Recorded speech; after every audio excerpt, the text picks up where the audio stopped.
ლითა მამისათა და ძისათა და სულისა წმინდისათა. ამინ. ჩვენთან არის ღმერთი. ჩვენ დღეს მოვისმინეთ მამამთავარი აბრაამის შესახებ. თქვენ იცით, რომ მამამთავარ აბრაამს მრავალი წლის მანძილზე შვილი არ ჰყავდა და 100 წელს მიტანებულ ადამიანს შეეძინა ნანატრი შვილი. შემდეგ ესე იგი უფალმა უთხრა, რომ უკვე მოზრდილია ისააკი, მისი შვილი, და უფალმა უთხრა, რომ წამოიყვანეო და შემომწირაო. დილა ადრიან ადგა აბრაამი, იგი გაამზადა სამსხვერპლო ცეცხლისათვის შეშოც, დაიყვანა მსახურები, დაიყვანა თავისი შვილი ისააკი და მიდის მორიას მთაზე. და როდესაც ესე იგი მიუახლოვდნენ, დატოვა მსახურები, მხოლოდ წაიყვანა ისააკი აქ-იქ თავის შეშა და მიდიან. და ისააკი ეკითხება, მამა, ყველაფერი აქ არის, შეშაც, ცეცხლიც, და ის სად არისო, რაც უნდა შევწიროთ? ისააკმა არ იცის რა უნდა შევწიროთ, მაგრამ საბოლოო ჯამში როგორც ჩანს ხდება რაც უნდა შევწიროს, იმიტომ რომ წმინდა მამა ამბობს, რომ აქო აბრაამის რწმენასო გაუტოლდაო ისააკის მორჩილება. ისააკი მორჩილად მიყვება. აი წარმოიდგინეთ რა საოცარი ამბავი. და აბრაამი ეუბნება, რომ ღმერთი გამოაჩენს თავისი თავისთვის. და მიდიან ესე იგი და მართლაც დააწყობს ამ შეშას. დააწენს ზედ ისააკს, უკვე მორიას მთაზე რო ავლენ. აღმართავს ხელს განას, მახვილს აღმართავს და ღმერთი გაუჩერებს. ვიცი რომ შენ ღმერთის მოშიში ხარ. და გაიხედა, დაინახა ბუჩქებში არის ვერძი დახლართული, გამოიყვანა და იმას შეწირავ. ფათაშორის სახარებაში ნახეთ როგორ წერიან. აბრაამაო, თქვენმა მამამო, მე მიხილავ და განიხარავ. როგორ ეუბნებიან უფალს, შენ 50 წლისაც არ ხარო და აბრაამი გინახიაო. აი სწორედ აქ იხილა აბრაამმა უფალი, როგორც უნდა მოამბია. აბრაამს წამდა, რომ ღმერთს შეეძლო მისი მკვდრეთით აღდგინება ისააკის. მაგრამ აქ ახლა კიდე ესე თქმა მინდა ნახეთ. ყველაზე ძვირფასი ვინც ყავდა აბრაამს, იმის შეწირვაზეც ღვთისათვის უარს არ ამბობს. და ქრისტიანობა ეგ არის, რა შეგიძლია შენ რომ ქრისტეს აი რისი გაღება შეგიძლია. ოღონდ გაღება არა ისე, რომ შენ ვიღაცისგან შექებას ელოდებოდ. ეს ამპარტავნებისთვის გაღებაა რაღაცის. მაგრამ აქ აბრაამისა და ისააკის გარდა არავინ არ არის. ეს ღმერთისათვის გაღება. ესე იგი, როდესაც მაშინ აკეთებ, იქ აკეთებ, სადაც იცი, რომ ამის გამო არავინ არ შეგაგებს. თუ სადღაც იცი, რომ გაქებენ და ამ დროს აკეთებ, შენ მაშინ არ ახალ გულწრფელი, რომ ღმერთისთვის აკეთებ. იმიტომ რომ შენი მოტივატორი უფრო შექება. სხვა რაღაცა კიდე კაცმა არ იცის რა. და რამდენსაც გაიღებს ადამიანი ღვთისათვის, იმდენს დათესავს თავისი სულისათვის და რამდენსაც დათესავს, იმდენს მოიმკის. რასაც დათესავ, იმას მოიმკიო, ანდაზაც სხვა ამბობს. მოციქული პავლე ამბობს, რომელმან თესოს რიდობითცა მოიმკოს, რომელმან თესოს კურთხევითცა მოიმკოს. ანუ ვინც ესე იგი სიძუნწით დათესავს, ასევე მოიმკის, განა მიწა უფრო მეტს მისცემს. და რომელმან დათესოს უხვებით, ის უხვად მოიგებს. და სხვაგან ამბობს მოციქული პავლე, რომ რომელმან თესოს ხორცსაშინა თვისა, ხორცისაგან თვისისა მოიმკოს ხრწნილება. ხოლო რომელმაც თესო სულსა შინათვისა, სულისაგან თვისა მოიგოს ცხოვრება საუკუნო.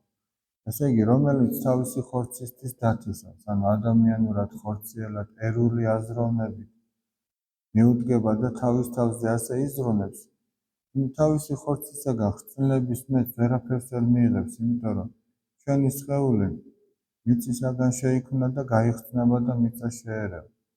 და ვინც თავისი სულისთვის დათესავს, აი არჩევანის წინაშე რო დგება ადამიანი, სულიერი აირჩიოს თუ ხორციელი, თუ სულიერს ირჩევს, მაშინ ის საუკუნო ცხოვრებას ირჩევს. თუ ხორციელს ირჩევს, ის ხრწნას ირჩევს.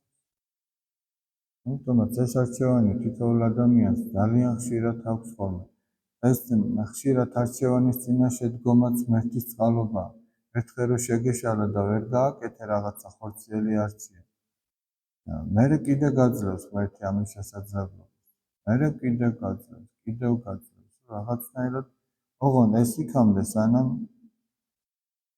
ჩვენთვისაც ისე ილოცებენ, როცა ჩვენ როგორც ჩვენ ლოცულობ ჩვენი მიცვალებულები. ეს იქამდე, სანამ გაიყრება ჩვენი სული და ხორცი და სანამ ჩვენ შეგვიძლია რომ ჩვენი სხეულის მეშვეობით ჩვენ სულს რაიმე სარგებელი მოუტანოთ. რაღაცა გავიმწრეთ, რაღაცა ვიწალოთ, რაღაცა შეწირო ღმერთს, ესე იგი. ოღონ შეწირო სიმდაბლით. ახლა მაგალითად აი ადამიანი დილით ადრე თუ იმიტომ ადგება რომ თქვა რომ აი რა ყოჩაღია რა რადგან ეგ კი არა, არამედ რომ დააძალებს თავის თავს ადგება იმისთვის რომ ან ილოცოს დაუშვათ, ან ვიღაცას სჭირდება მისი თავი და გამოადგეს, ან სულად სამსახურშია თუ სკოლაშია წასასვლელი და დროულად მივიდეს იქ რომ ესეც წესია და შეასრულოს. არა მარტო ის რომ დილით ადრე ადგეს, ესე იგი დილით ადრე ადგომასაც სჭირდება რომ ღამე ცოტა დროულად დაწვეს ადამიანი, გადადოს ის ყველაფერი რაც ხელს უშლის გვიან დაძინებაში, თუ რა თქმა უნდა ეს არ არის რომ ვინმე სჭირდება შენი თავი და ხა შენი თქვი რომ იცი რა მე ახლა უნდა წავიდე და 10 საათზე თუ 11-ზე უნდა დავიძინო, ეგეთი გრაფიკი მაქვს, მაგას ვერ ეთქვი, მაგრამ ახლა როცა შეგიძლია რაღაცა ფილმს უყურებ, რაღაცა უაზრობებს უყურებ და შეგიძლია რომ ეს გამორთო და დაიძინო, უნდა გამორთო. იმიტომ რომ ეს სათნოება რომ შენ ცოტა ადრე შეგიძლია დაიძინო, შობს იმ მეორე სათნოებას რომ შეგიძლია ცოტა ადრე გაიღვიძო და დამშვიდებული, დასვენებული გონებით შეგიძლია რომ ილოცო. ლოცვაც არის და ლოცვაც შეიძლება კაცმა გაიღვიძოს დილით ადრე, მაგრამ წიგნზე ეძინებოდეს. შეიძლება ვიღაცა უფრო მეტად საღი გონებით ლოცულობდეს. ეს იმაზეც არის დამოკიდებული წინა საღამო როგორ გაატარა. ახლა თუ თავშეკავებით მიიღო ის საკვები, დროულად დაიძინა, ის ადგება და შემძლებელი იქნება სწორად ლოცვის. თუ ახლა გვიანობამდე კაცი ჭამას მასუნდება და გვიან დაიძინა, ის დილით ეგეთი ფხიზელი გონებით ვერ ადგება. ამიტომ აი აქაც უნდა გავითვალისწინოთ, ესაც ღმერთისადმი შეწირვა. იმიტომ კი არ უნდა დაიძინო ადრე, რომ ძილი გიყვარს. იმიტომ უნდა დაიძინო, რომ დილით ადრე ადგე და ღმერთს ემსახურო საღი გონებით. ის დროც ღმერთს უნდა შეწირო ხანდელი. ამ რაღაცების გათვალისწინებით ხდება ჩვენი უფალთან ურთიერთობაც ესე.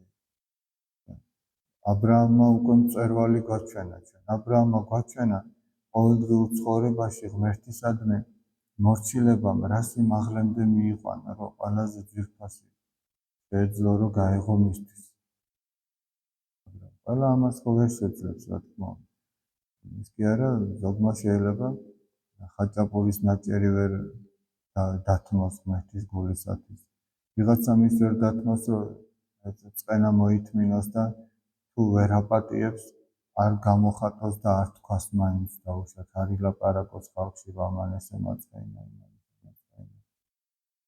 ვიღაცამ შეიძლება ვერ მოითმინოს, რომ ვიღაცას რაღაცა ცოტა ვალი აქვს და აპატიოს დაუშვათ. ვიღაცამ შეიძლება ვერ მოითმინოს, უბრალოდ ცუდად შეხედონ დაუშვათ, ეს არ აპატიოს. ღმერთისთვის ვერ დათმოს ეს. ვინც რამდენს დათესავს საბოლოო ჯამში იმას მოიმკის, იმიტომ რომ ამ სოფელში ჩვენ ყველანი დროებით ვართ. ადამიანი, როდესაც ბაღში მიდის სამუშაოდ, იქ ხوار რჩება, იქ მიდის, რომ იშრომოს და მერე სახლში მოდის, რომ დაისვენოს.